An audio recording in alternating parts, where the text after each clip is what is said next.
Hi friends, നമ്മളുടെയൊക്കെ വീടുകളിൽ ഒരു ഫാൻ പെട്ടെന്ന് വർക്ക് ആവാതെ വന്നു കഴിഞ്ഞാൽ നമ്മൾ ആദ്യം ചെക്ക് ചെയ്യുന്നത് അതിന്റെ സ്വിച്ച് പോയിട്ടുണ്ടോ എന്ന് ആയിരിക്കും. അപ്പോൾ അതുപോലെ തന്നെയാണ് ഈ ടോയ് വണ്ടികളുടെ കാര്യവും. മോട്ടറിന് കുഴപ്പമില്ല, ബാറ്ററിക്കും കുഴപ്പമില്ലെന്നുണ്ടെങ്കിൽ അതിന്റെ സ്വിച്ചുകളാണ് ആദ്യം ചെക്ക് ചെയ്യേണ്ടത്. മിക്കവാറും വണ്ടികളിൽ ഇതുപോലത്തെ പവർ സ്വിച്ച് ആയിരിക്കും വരുന്നത്.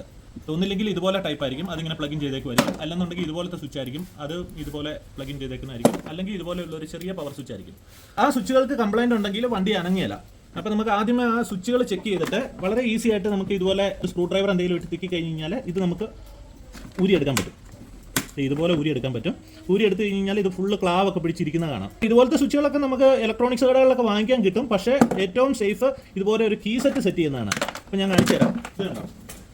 ഇത് നമ്മൾ ബജാജ് ഓട്ടോറിക്ഷയുടെ ഒരു ജെനുവിൻ സ്പെയർ ആണ്.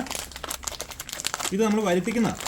അപ്പോൾ അതെ, നിങ്ങൾക്ക് ഈ ഒരു കീ സെറ്റിൻ്റെ സ്ക്രീൻഷോട്ട് എടുത്ത് വെക്കുക. എന്നിട്ട് അടുത്തുള്ള ഓട്ടോ പാർട്സ് ഒക്കെ കിട്ടുന്ന കടകളിൽ ചോദിച്ച് നോക്കുക ഇതുപോലത്തെ കീകൾ ഉണ്ടോ എന്നുള്ളത്. കീ ഉണ്ടെന്നുണ്ടെങ്കിൽ മേടിച്ചിട്ട് വളരെ ഈസി ആയിട്ട് നമുക്ക് ഇതുപോലെ ചെയ്തെടുക്കാവുന്നതാണ്. ഇതിൻ്റെ അകത്ത് ഇപ്പം 4 വയർ വരും. ആ 4 വയറിൻ്റെ ആവശ്യം നമുക്കില്ല. ഇതിൻ്റെ അകത്ത് ആവശ്യമുള്ളത് 2 വയറുകളാണ്. അത് കീ സെറ്റ് ചെക്ക് ചെയ്തുകൊണ്ട് വേണം ആ 2 വയറുകൾ കണ്ടുപിടിക്കാൻ. ഇപ്പോൾ എനിക്കിത് കറക്റ്റ് ഒത്തിരി ചെയ്തുകൊണ്ട് അറിയാവുന്നതുകൊണ്ട് ഈ ആവശ്യമില്ലാത്ത 2 വയർ ഇതാണ്. ഈ റെഡും ഈ ബ്രൗൺ കളറും ഉള്ള വയറുകൾ നമുക്ക് ആവശ്യമുണ്ട്. അല്ലാത്ത 2 വയറുകൾ കട്ട് ചെയ്ത് കളഞ്ഞിട്ട് നമുക്ക് ഇതുപോലെ എടുക്കാവുന്നതാണ്. എന്നിട്ട് ഈ വയർ സ്ട്രിപ്പ് ചെയ്യുക. അപ്പോൾ ഇതുപോലെ നമുക്ക് സ്ട്രിപ്പ് ചെയ്തെടുക്കാം. എന്നിട്ട് വളരെ ഈസി ആയിട്ട് നോക്കിക്കുക. ഈ ഡാഷ്ബോർഡ് എന്തായാലും നമ്മൾ അഴിച്ചു. ഡാഷ്ബോർഡിൻ്റെ അടിയിൽ ഇതുപോലെ സെറ്റ് ചെയ്തിട്ട് ഇത് കൈകൊണ്ട് ഈ നട്ടിങ്ങനെ ടൈറ്റ് ചെയ്ത് കൊടുക്കാം. നല്ല രീതിയിൽ ടൈറ്റ് ചെയ്ത് കൊടുക്കാം. എന്നിട്ട് വേണമെന്നുണ്ടെങ്കിൽ ഒരു ഗ്ലൂ ഗണ്ണ് വെച്ചിട്ട് അടിയിൽ നിന്ന് നമുക്ക് ആ ഗ്ലൂ അപ്ലൈ ചെയ്ത് കൊടുത്തു കഴിഞ്ഞാൽ അത് സ്റ്റേബിൾ ആയിട്ടിരുന്നോളും. ഇനി ഈ 2 വയറുകൾ ഈ സ്വിച്ചിൽ നിന്ന് നമ്മൾ ഓൾറെഡി 2 വയറുകൾ ഇങ്ങനെ പ്ലഗ് ഔട്ട് ചെയ്ത് എടുത്തിട്ടുണ്ടാവും. ആ 2 വയറുകൾ സ്ട്രിപ്പ് ചെയ്തിട്ട് ഇതിൻ്റെ 2 അറ്റത്തും പിരിച്ചു കൊടുത്തിട്ട് സ്ലീവ് ഇട്ട് കഴിഞ്ഞ് കഴിഞ്ഞാൽ വണ്ടിക്ക് കംപ്ലൈൻറ്റ് ഇല്ലാതെ കുറേ കാലം ഓടിക്കാൻ പറ്റും. അപ്പോൾ ഇതുപോലത്തെ സ്വിച്ചുകൾ മാറിയിട്ട് ഇതുപോലെ കീ സെറ്റ് ആക്കി കൊടുക്കുകയാണെന്നുണ്ടെങ്കിൽ പിള്ളേർ വളരെ ഇൻട്രസ്റ്റിങ്ങോട് കൂടി ആ വണ്ടി ഓടിക്കുന്നതായിരിക്കും.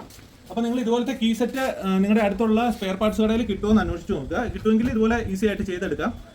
ഇതുപോലെയുള്ള ടോയ് വണ്ടിക്ക് വരുന്ന കീ സെറ്റുകൾ ഓൺലൈനിൽ അവൈലബിൾ ആണ്. പക്ഷേ അതിന് കുറച്ച് വിലയുണ്ട്, ക്വാളിറ്റിയും തീരെ കുറവാണ്. അത് ചൈന മെയ്ഡ് ആയിട്ട് വരുന്ന കീ സെറ്റുകളാണ്. അത് പെട്ടെന്ന് ക്ലാവ് പിടിച്ചിട്ട് പോകും. ഒരുപാട് കംപ്ലൈന്റ് വന്ന ടോയ്സ് എൻ്റെ അടുത്ത് വന്നിട്ടുണ്ട്.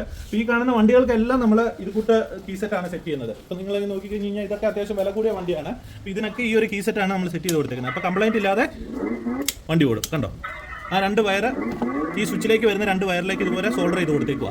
അത്രേ മാത്രമേ നമുക്ക് ചെയ്യാനുള്ളൂ. അപ്പോൾ നിങ്ങൾ അന്വേഷിച്ചിട്ട് ഇതുപോലത്തെ കീ സെറ്റ് കിട്ടുന്നില്ലെന്നുണ്ടെങ്കിൽ തീർച്ചയായിട്ടും താഴെ കാണുന്ന വാട്സാപ്പ് നമ്പറിൽ കോൺടാക്ട് ചെയ്യാവുന്നതാണ്. കറക്റ്റ് ആവശ്യമില്ലാത്ത വയർ കട്ട് ചെയ്ത് സ്ട്രിപ്പ് ചെയ്ത് കൊറിയർ ആയിട്ട് അയച്ചു തരാൻ പറ്റും. അപ്പോൾ ഈ വീഡിയോ നിങ്ങൾക്ക് ഉപകാരപ്പെട്ടു എന്ന് തോന്നുവാണെന്നുണ്ടെങ്കിൽ തീർച്ചയായിട്ടും ഒന്ന് ഷെയർ ചെയ്തേക്കുക. അപ്പോൾ thank you for watching this video. Thank you.